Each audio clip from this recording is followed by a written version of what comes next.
Should we have more respect for VAR and referee officiating of our beautiful game? Hey guys, welcome back to the channel. Welcome to another video.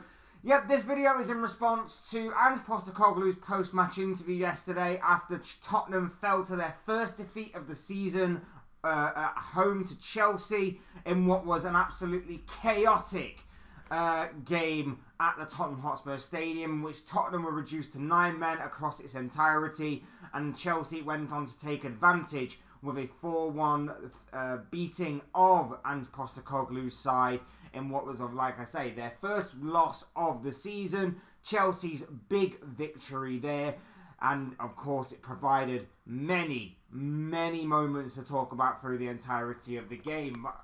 Whilst we will talk about what was an absolute battle yesterday and an absolute chaotic scene that VAR had to try and attempt to decipher throughout, I want to talk about VAR again, because it somewhat overshadowed the result yesterday, and there have been a few comments being made by certain managers, certain pundits about VAR on both sides of the fence of, I don't like it, I want it to change, I want it to improve, and on the other side of, we need to get on with it, we need to show referees more respect.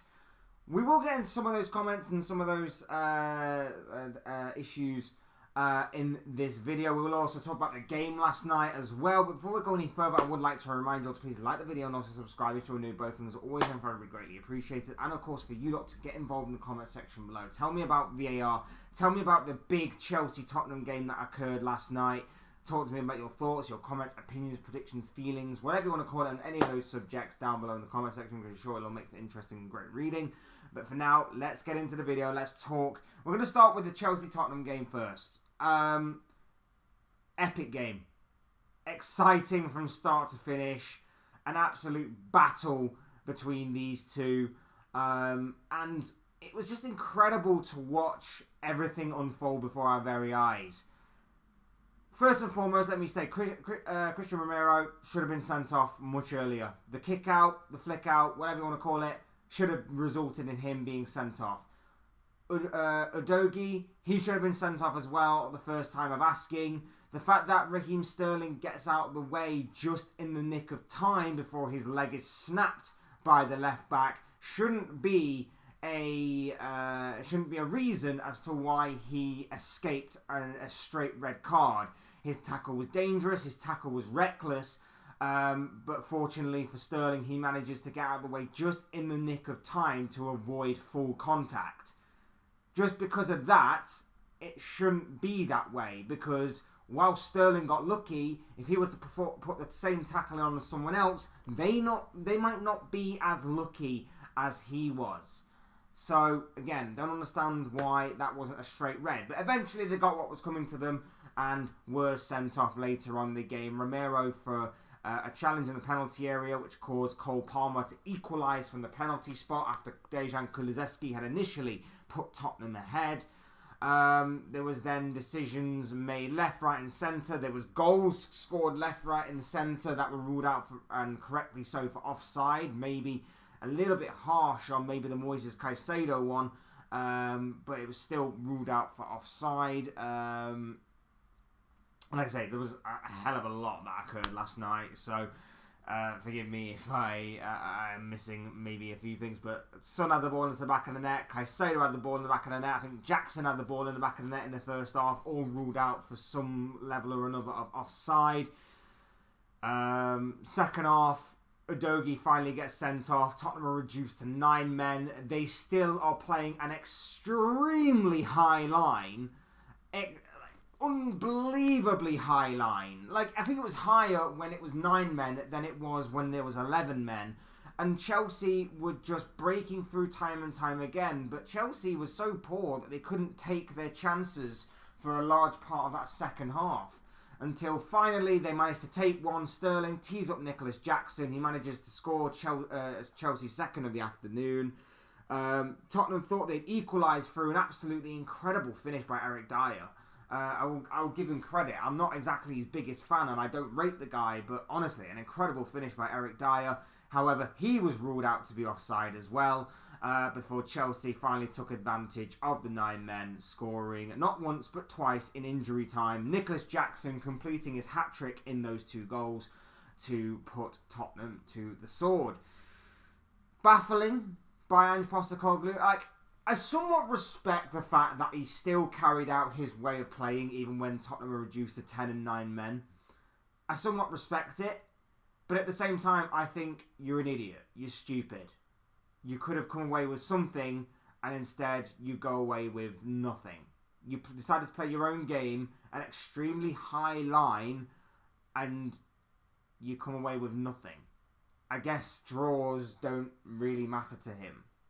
I guess he doesn't really care for a draw, which, like I say, is admirable in the way that he was playing, and obviously admirable in the way that he wanted to play, even when being reduced to 10 and 9 men. But it was footballing suicide. It was footballing suicide at the best level. And as we've seen time and time again, teams that often sit back and play a more counter-attacking style with having the man disadvantage sometimes can grind out a result, whether it be a draw or even a win. So, to me, I think that was a bit of an oversight, maybe on Postecoglou's front, especially given that Chelsea were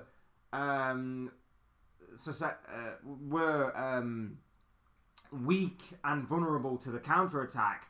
And when you have the likes of Heung-min Son still on the pitch, there's always going to be a chance that a counter-attack could very well and truly be on. And once or twice, Son did actually get into a couple of dangerous positions in the game in the second half. So it wasn't exactly like the game was completely done and dusted at that point.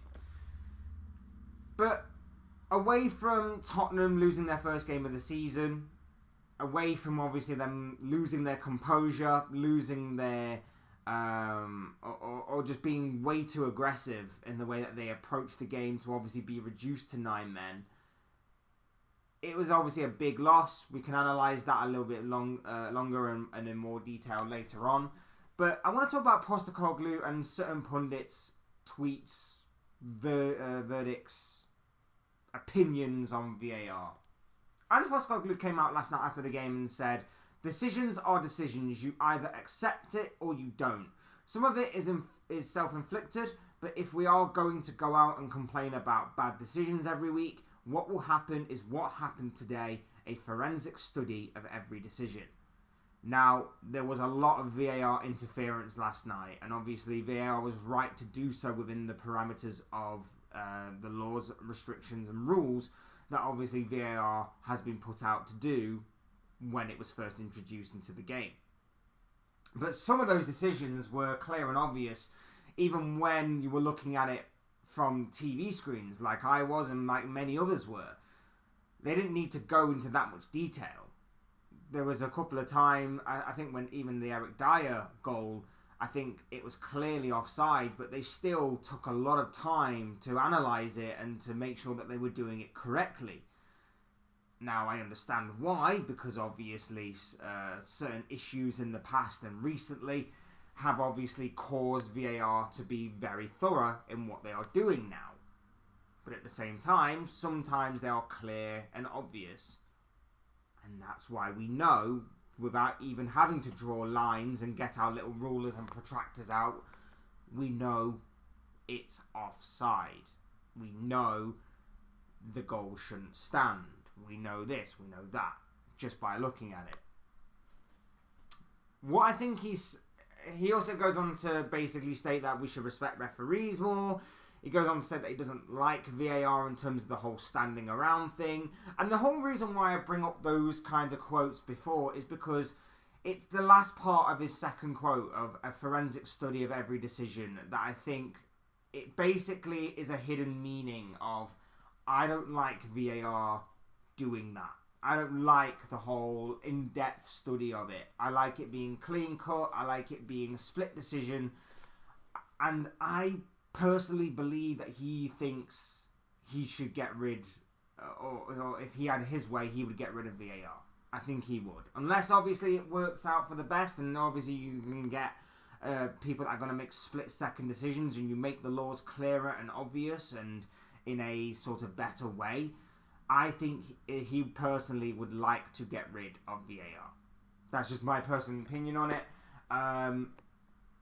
The whole part about decisions are decisions, you either accept it or you don't. Well, he got booked for dissent last night, so clearly he didn't respect at least one of the decisions that obviously saw him get booked. But he's also had this kind of thing with Celtic as well. He's had the same issue with Celtic. There's a couple of articles that are going around of him blasting VAR, and when you read the article, he basically says the same thing here. He doesn't like the whole standing around process, waiting for VAR and the referees to come to a decision. Like, he doesn't like that. I understand and respect it. I think there are slight digs in what he's saying, not just obviously with the Celtic reports, but in terms of what he's saying after the Tottenham game here, slight digs at the likes of Jurgen Klopp and Mikel Arteta, who have been very vocal about VAR in recent weeks and months, with obviously decisions not benefiting them and going against them, and rightfully so, that they should have that way of talking about it, because it ultimately cost them points. It cost them points to Tottenham, for Liverpool's side. It cost them points this past weekend at Newcastle for Arsenal.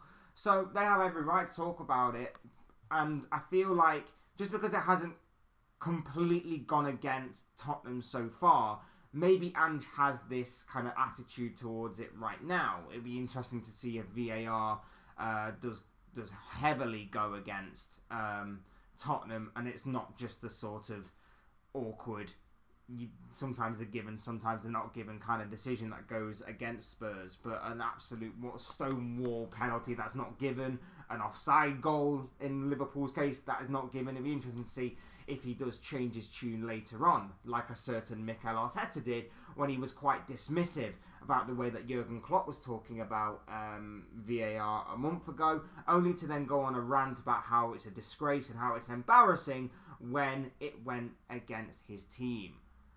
Like I say, a lot of teams have had this VAR bug in recent games. A lot of teams have had this VAR sort of controversy surrounding their game in recent games. Not just the Liverpools and the Arsenals, but Wolves have been hit hard in the past couple of games with dodgy penalty decisions going against them. Don't let it go under the radar just because it's Wolves and it's not one of the big six, with all due respect to the Wanderers. But they have been hit hard by VAR in recent times. And you get all these pundits coming out saying, we need to respect referees. This statement by this club is a disgrace. This statement by this club is a nonsense. You had Gary Neville and Jamie Carragher disagree with Arsenal and Liverpool backing their managers in what they said in post-match press conferences. You have both of them clubs basically state that they want clear and obvious answers. They want improvement. And you've got the likes of Gary Neville, Jamie Carragher, Michael Owen, all coming out claiming that they didn't like what was said in those statements. It's baffling to me. Why wouldn't you? Why wouldn't you, for the betterment of the game and to clearly show and to clearly back up the statements that you make as TNT, as Sky, that we are the best league in the world. The Premier League is the best league in the world. Why wouldn't you want the betterment of the game to eradicate the big errors? It's not going to be 100% perfect. I've said that time and time again, and everybody else has said it time and time again.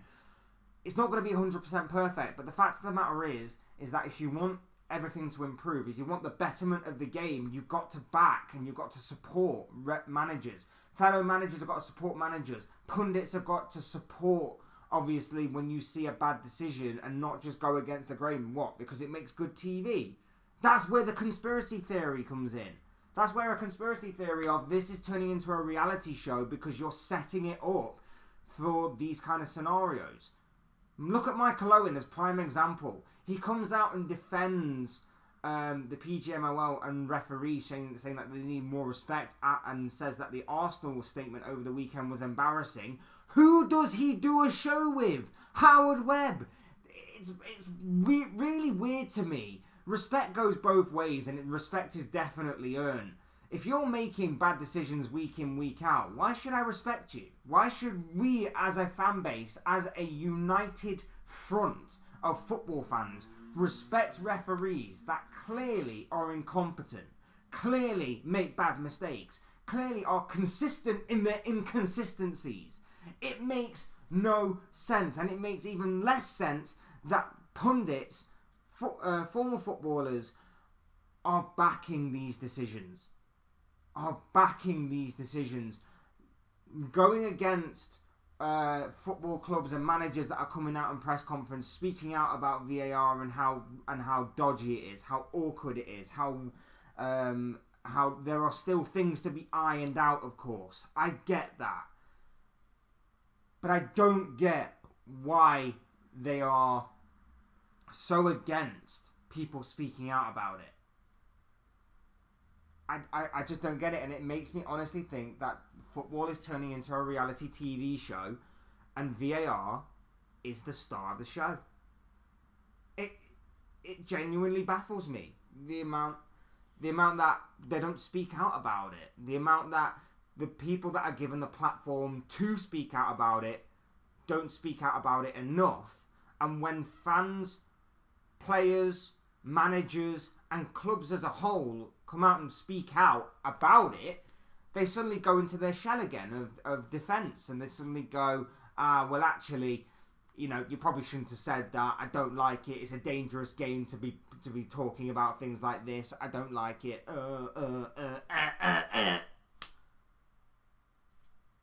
Make your minds up. Stop being hypocritical. And honestly, if there is a sort of reality TV show element to this entire thing, come out and say it. Come out and say it. I think managers need to be united, and I think pundits also need to be united and back the clubs. Obviously, if they're completely wrong and they're making statements just for the sake of making statements, absolutely 100%, call them out for it. But when there was justification from both Arsenal and Liverpool in recent weeks, even Jamie Carragher basically said that this makes for great TV, despite the fact that he didn't necessarily agree with Arsenal's statement, but enjoyed watching Arteta lose his mind in his post-match press conference after the Newcastle game. Honestly, it's just baffling to me. It's just absolutely baffling to me, and it makes me honestly starting to think that reality TV is slowly but surely moving its way into the Premier League.